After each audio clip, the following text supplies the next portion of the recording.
Hello everyone, and welcome back to our weekly series of Is the Shrine Worth It? The series where we have a look at the perks and the Shrine secrets and see if they're really worth your 2,000 iridescent shards each. Well, they've finally done it. I can officially give this a 1 out of 10. This might be the worst shrine I think I've ever seen. We have perks from Claudette, the Dark Lord, Feng, and Spirit. Those perks are Empathy, Hex, Wretched Fate, Lithe, and Rancor. Let's get into the survivor perks first. Our first survivor perk is Empathy. Injured survivors are revealed to you when within 128 meters of range. This is what it looks like in-game.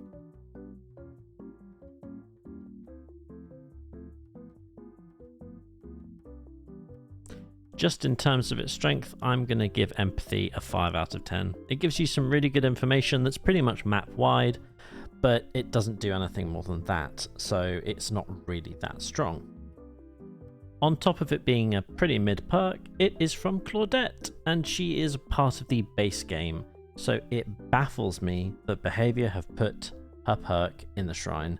Ignore it in the shrine and just go and level her up with your blood points. You already own her. Our next survivor perk is Lithe. After performing a rushed vault, you gain 50% haste for 30 seconds. Causes the exhausted status effect for 40 seconds. Lithe cannot be used while exhausted. This is what it looks like in-game.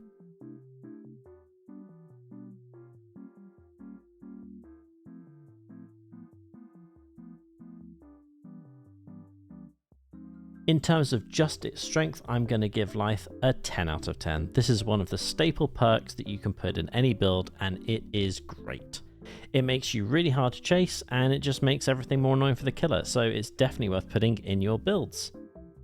However, Feng is one of the first characters to have ever been released in this game, and she is not licensed. So it's much better value if you go and purchase her with your iridescent shards in full, and then unlock all of her perks by leveling her up with your blood webs.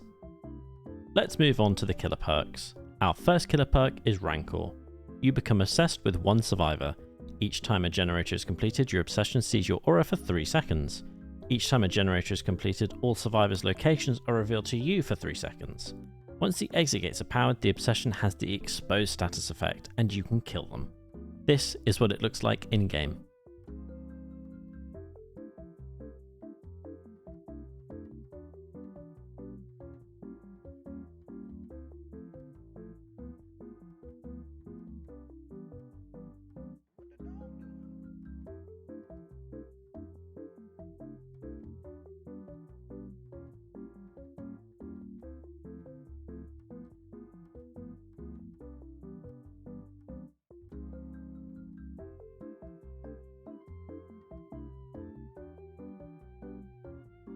In terms of its strength, I don't think Rancor's that bad. I'm going to give it a 7 out of 10.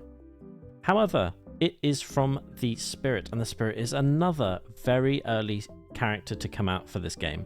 So again, it is much better value if you buy Spirit in full, and then you get all 3 of her perks by leveling her up with your blood webs. Our fourth and final perk is Hex, Wretched Fate. After one generator has been repaired, a random dull totem becomes a Hex totem and curses the obsession. The obsession suffers a 33 repair speed penalty. They also see this Hex totem's aura within 12 meters. This effect persists until the Hex totem is cleansed. This is what it looks like in-game.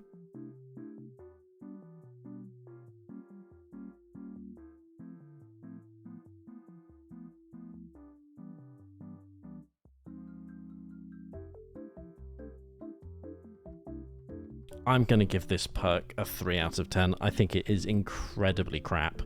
33% repair penalty on one person is just such a waste of a perk slot. I don't know why you'd ever run it.